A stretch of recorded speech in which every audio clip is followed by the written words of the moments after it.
This is Tenderfoot Tactics. It looks kind of like a sock pop game. It's definitely in that zone of indie games that are deliberately trying to evoke an extremely old aesthetic. They've got these big, massive, fat pixels. It looks like it's, I don't know, 320 by 240, or even, no, it's even less than that.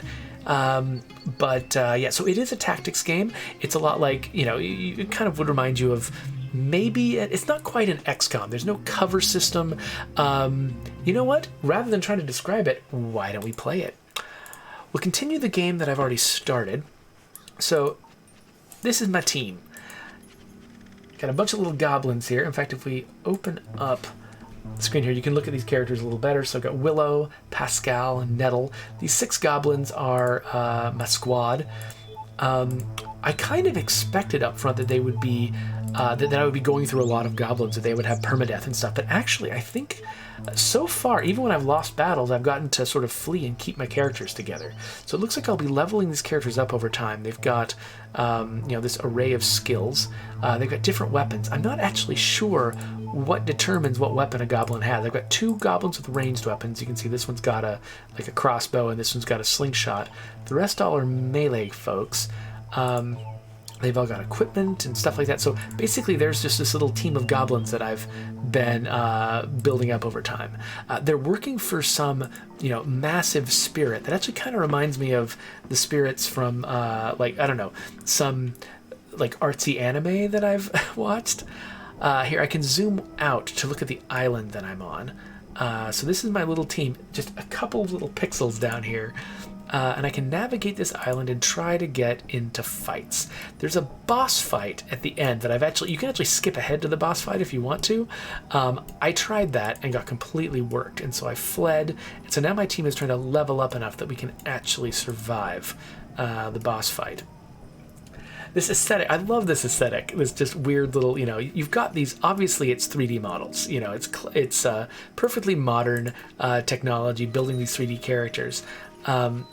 But the pixels are just so fat. So any random screenshot you take, any static screenshot, will look like this is an extremely old game, with the exception of a couple little, my cursor obviously has a higher resolution than the rest of the world. One thing that I think is interesting is that they actually give you control over this hyper-pixelated aesthetic.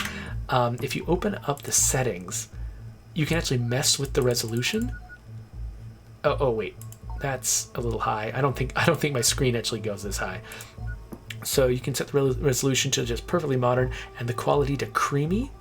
And if you do that, you can actually see your characters. I mean, the world still has a very simple textures, and the characters have got this sort of minimalist aesthetic to them. And so it's not like I've completely changed everything, but for instance, when I fly my bird up here, I can actually see my little guys down, in much more detail down below. And so, this definitely makes it easier to sort of read the landscape and the terrain. But I don't know, I actually kind of like that crunchy aesthetic that they've got. So I'm going to put it back.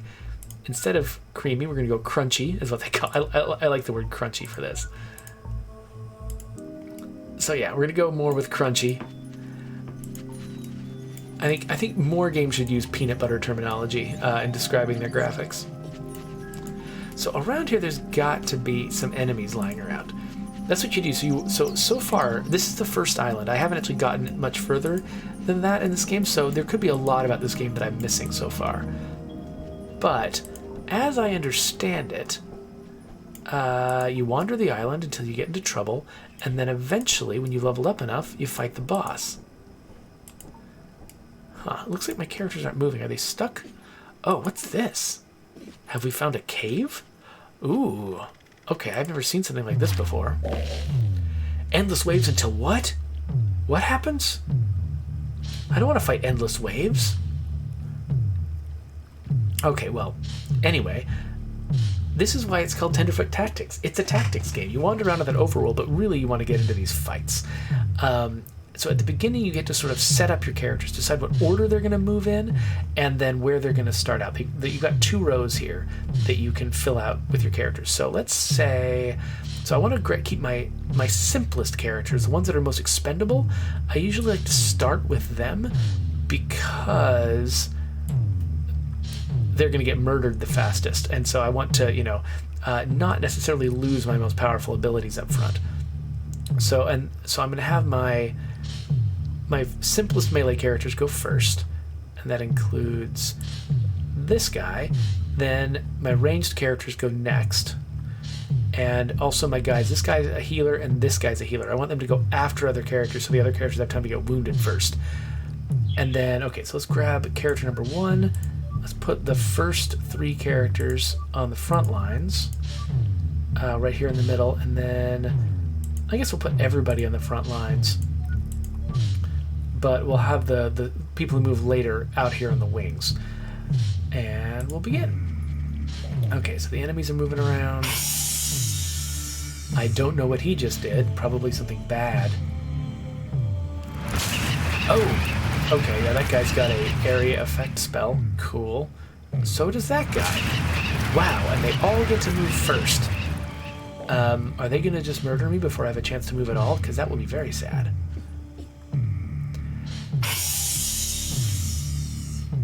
Okay, so... yes, they are just going to murder my characters before I even got a chance to act. So, one thing about how this game works... whenever you hit a character, you don't just damage their hit points, you also knock them back in the turn order. You can see over here on the right, you could have watched this if I'd warned you about it. You could have watched this while it was going on. Each time a character got hit, they also got knocked backwards in the turn order, and so you can basically stun lock a character by continuously knocking them back. When there's a lot of enemies, you can't just knock the whole team back, but with those area effect spells, they were definitely accomplishing a lot. Okay, so... this might end up being a mechanic, end up being a fight I am not ready for. For instance, Florian here. He's a melee character, and he cannot actually, I think the enemy did this on purpose, I can't actually move to a position where I can attack anyone. So I guess I'll advance, at least get away from my friends who are not, vulnerable to the same area effect spells, but that's all I can do. Next character. Okay, this person can at least move into range of hitting somebody, so let's just hit one person before he inevitably dies. And so facing matters in this game. People can sneak up behind you, do extra damage by hitting you from behind, and so at the end of every turn you decide on the facing of your character. Okay, so this is a ranged character. That's nice and helpful. So let's not... okay, I shouldn't have lined these characters up. They're both going to get killed by the same attack. That's fine. My entire team is going to... I'm not going to accomplish anything before my entire team is just completely wasted, so there's almost no point in what I'm doing here except just to show you how the game works. So like a lot of other tactics games, you get to move and attack at some point during your turn. So I'm just going to advance, and then... can I hit anybody with my grenade? No. So a lot of what you do in this game is move your character up and then find out you can't hit anybody. That's just most of the game.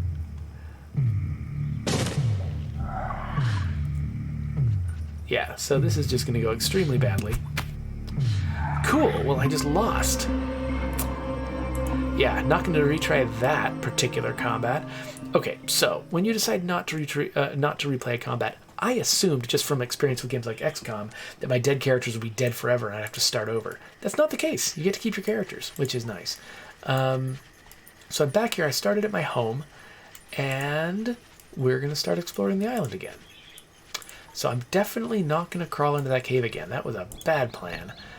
Instead, I'm going to see what other kinds of trouble I can get into. So yeah, so Greetings Car's pointing out that combat was kind of unusual. It was. So there's a few things about the combat that, and as if I can get into some more trouble and you can see more of the combat, instead of just watching me get worked immediately by an encounter I was not ready for, when we actually get into a fight that I am ready for, you see a couple of interesting things about the combat. Number one, I'm used to a lot of games like, say, XCOM, giving you lots and lots of movement freedom. Like you can move your characters all over the place in that game, and you can go a really long distance each turn, and so you get a lot of control over sort of your positioning of your characters. In this game, your movement is very limited. There's a lot of terrain that can get in your way, sometimes unexpectedly. Sometimes you'll run into terrain that it looks clear at first, and then it turns out it's actually blocked, or something changes about it to make it more difficult to traverse. And you can sort of get yourself into trouble, though, where your characters are sort of held up. And the enemies are actually really good at paying attention to how far your characters can move and staying just out of reach. And so you end up spending a lot of time feeling like your melee characters can't accomplish anything at all, which can be frustrating, and I think it's probably, partly based on, my frustration is probably partly based on the fact that I just got really accustomed to other games with other expectations. And, and so, because in this game, enemy attacks are deadly. There's a lot of games where the enemies, the expectation is that you do more damage than the enemies do, and you have more health than the enemies do. And so you go through a lot of enemies before you've taken enough damage to really be in trouble. This game is not like that. There's actually a pretty balanced amount of damage and health on both sides of a fight, which means that, every turn that your team is not doing a ton of damage. Okay, here's a real fight. Okay. Any turn that you move a character and that character does not do damage is a serious drawback. Because the enemy tries to do damage to you every turn, and you try to do damage to them every turn. And any turn that you fail to do damage to them, you're risking losing the fight because it's very balanced back and forth. And so you really do not want to get into a situation where where you got your melee characters not able to move, not able to advance and catch up with the enemy. So actually, the strategy that I've been using to arrange my characters up front is probably a bad one. I've been trying to put my melee characters up front, but maybe I actually want to arrange it so that my ranged characters go first, and then my melee characters catch up after. I want to put Pascal last because he's got an area effect attack, so I want the enemies to approach me and bunch up before Pascal moves. Otherwise, I think these folks are pretty good. Wait, okay, Pascal. End. That's where you want to be. Okay, so yeah, maybe I'll start with my ranged characters up front so they can definitely hit someone at the very beginning, and then once the enemies have had some turns and they've advanced some, that will put my melee characters in range to attack them too. So let's advance everyone. So these bushes right here, by the way, these are one of the biggest challenges in the game. Is every time you enter a bush, you have to stop moving. So there's some areas of the map where I've gotten where it's like I get a character behind some bushes by accident, and they're basically useless for the rest of the fight. So you have to, because they're just going from bush to bush to bush before they can get out of it. Okay, so we're going to try this strategy and see how it works. Okay, so this character runs right up on me. So two of their characters actually have enough initiative. They're going to get close before I could do anything. Okay, so the character...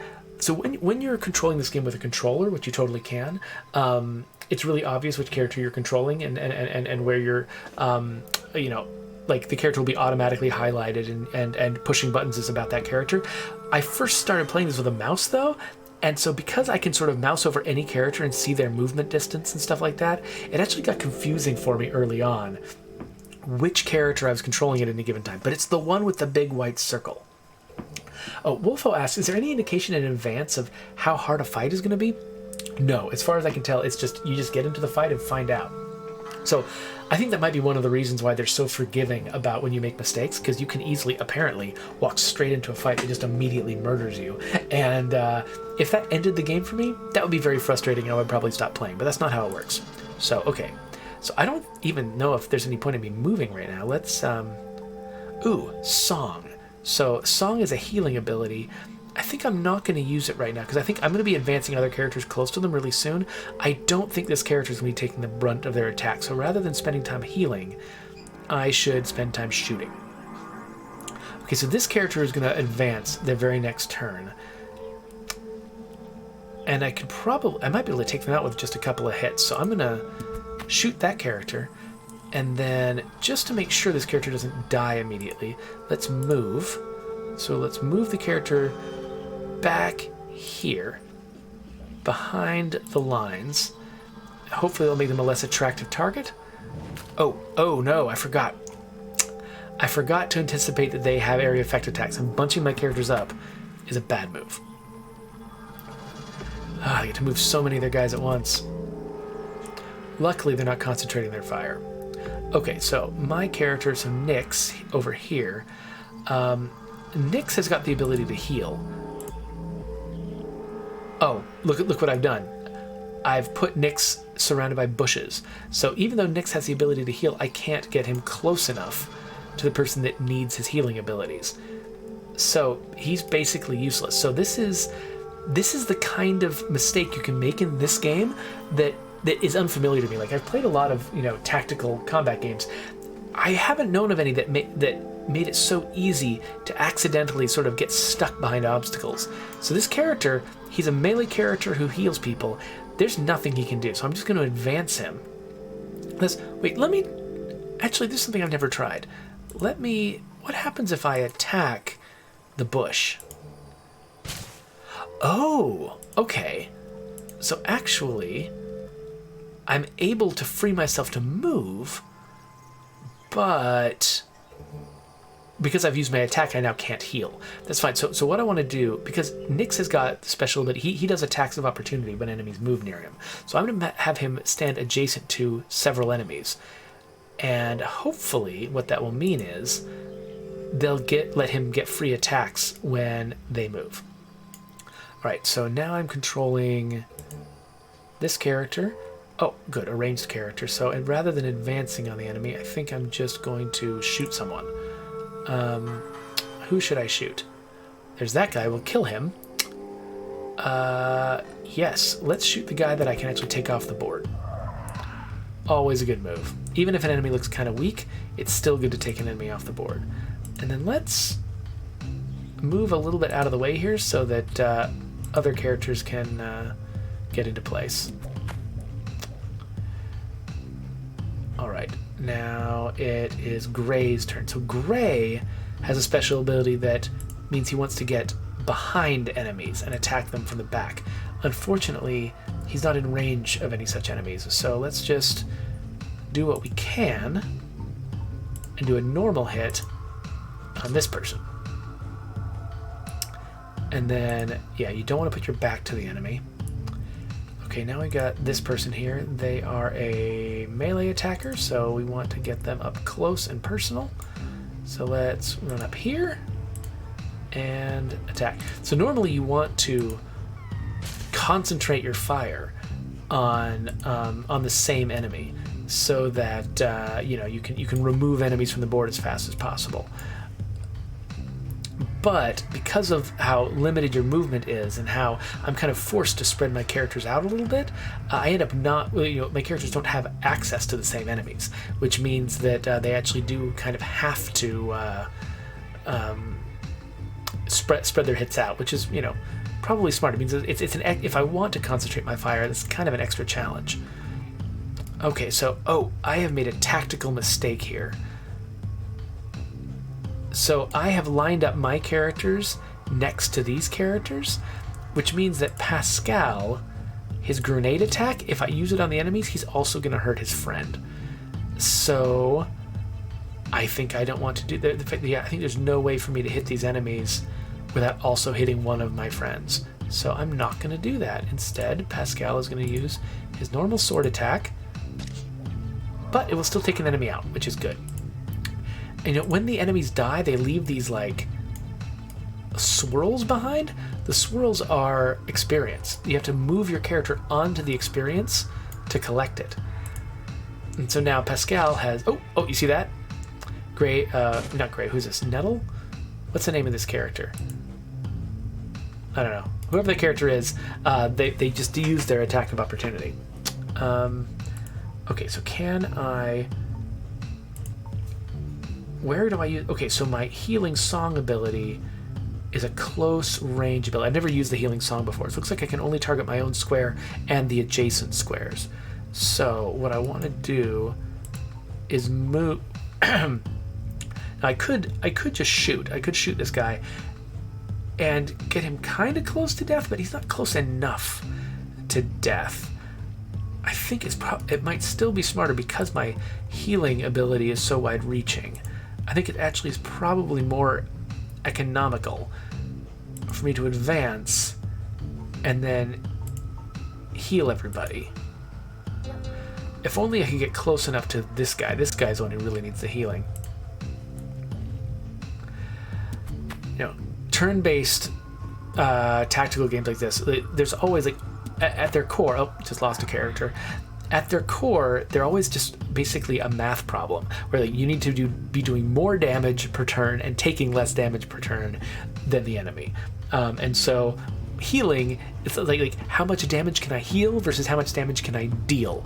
It's sort of like the math you have to do. So because this character had such an opportunity to do a lot of healing, that made it more valuable than shooting.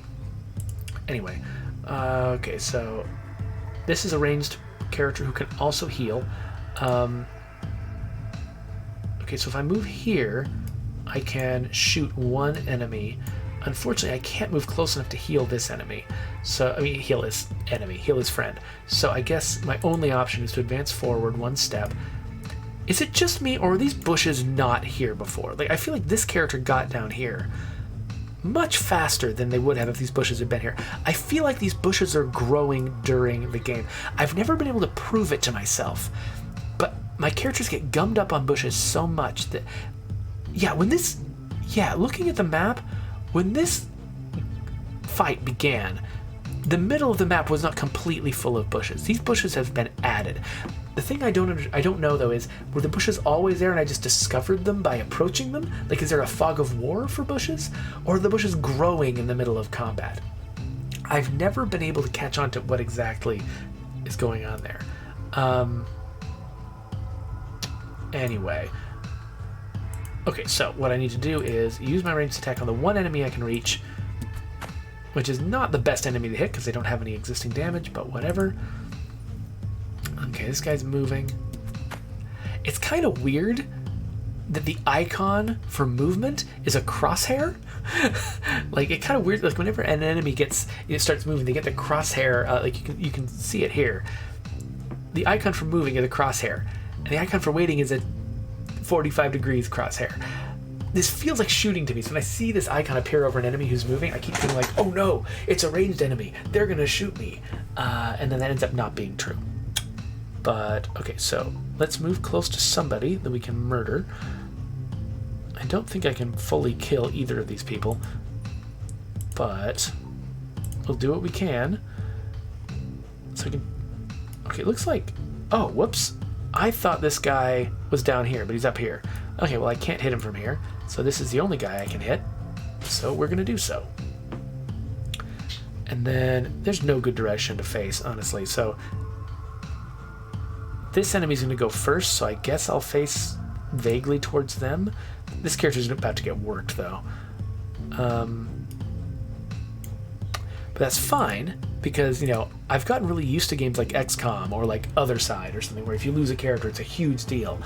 In this game, it is not a huge deal to lose a character. I mean, it definitely changes the balance of combat if you lose a character mid-combat, but it's not like I'm going to lose them, you know, over the long term. And so I have to get used to the idea that it's actually kind of okay to lose characters. Alright, then who else moves next? Okay, so... Again, because of the bushes that appeared mysteriously, I can't... So actually, you know what? I shouldn't move, because I can't get close enough to use my melee attack, but I've got my grenade attack. And now, if I think ahead, I can hit these enemies with a grenade without hitting any friendlies. So let's do that. Notice my character still uses his sword swing attack when he fires grenades, because whatever. Okay, so this guy's got a lot of hit points. I'm actually going to move him up close so that he's more likely to be the target for the enemy's attacks. That guy's got a knockback attack, alright. Okay, so now we've got... Okay, so again, I could... Yeah, let's move up and heal. Because again, even though this character's got a fairly good ranged attack, I'm still making a bigger difference to the balance of combat by healing these folks than I would by damaging an enemy.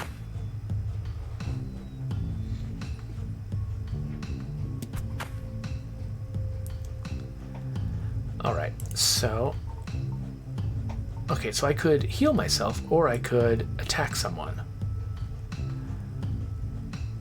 Okay, yeah, taking an enemy off the board I think is more valuable than healing, so we'll do that.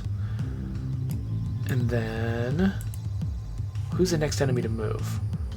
Way down there? Okay, yeah, I'm not too worried about that enemy, so let's keep facing my adversary. Okay, yeah, good. They shot someone who can take it. And now, this character is miraculously alive. I did not expect that. And wait, which character is this? Okay, they're my most vanilla character, so they don't have any special moves or anything. Let's see, I wonder, do I have an advantage hitting from behind with a normal attack? I don't know that I do. I did turn them around, though. That's interesting. Okay, so nobody's close enough together for the grenade to be very useful. I could go after this person. In fact, yeah, I will. Let's go take this person off the board. Regular melee attack, and then face the remaining enemy, and then yeah, this guy. Okay, okay, so this is my guy who can hit people from behind. So let's get behind this guy, and I've never actually used this attack before, so let's do it. Strangle. Look at that. Way more damage than he can normally do. Oh, it made kind of a yucky sound. I don't know if that came through in the audio.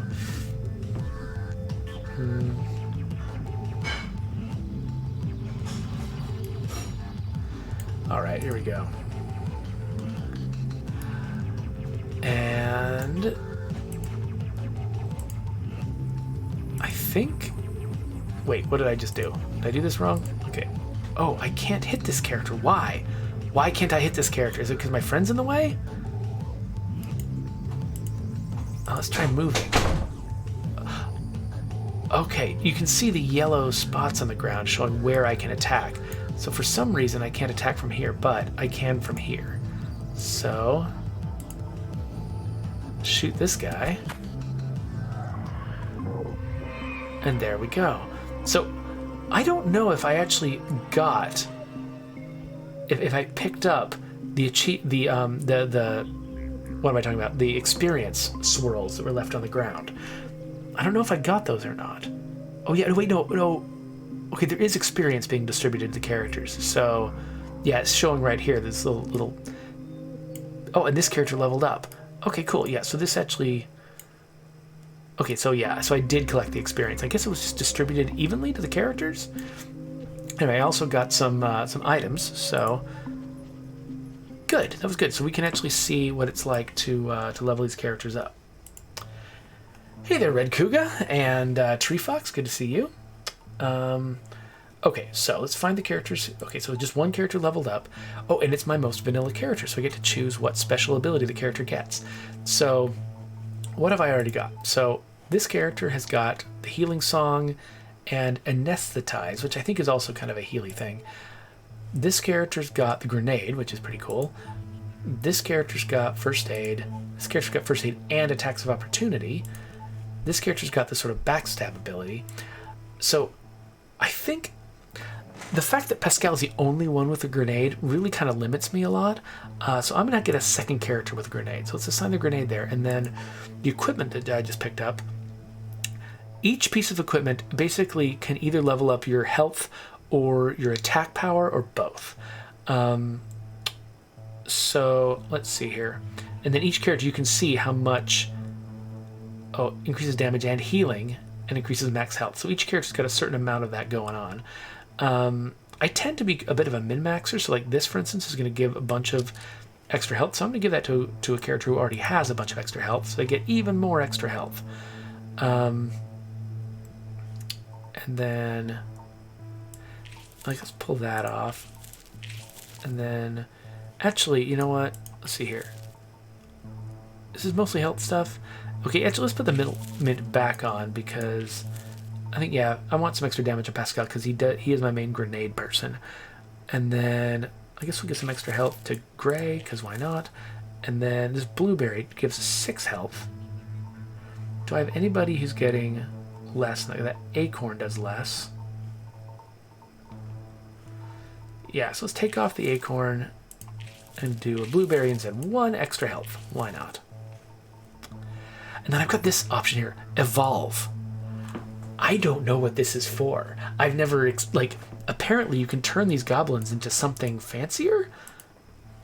So requirements, goblin 4. Okay, so I've got goblins right now. They got 75 base health and whatever limits they've got.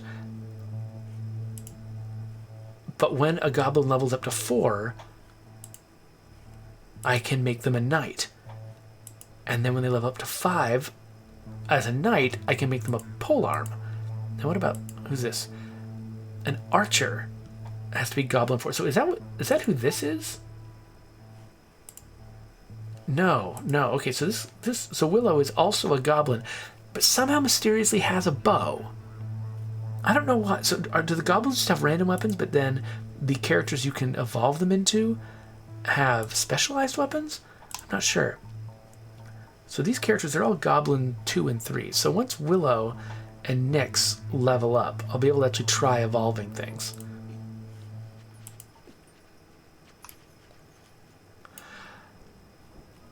But yeah, so that's Tenderfoot Tactics, and so I figure that what I'll need to do is continue wandering around this island until so there was a boss battle earlier on this island involving some gigantic, intimidating spirit with an army of enemies that I just could not defeat.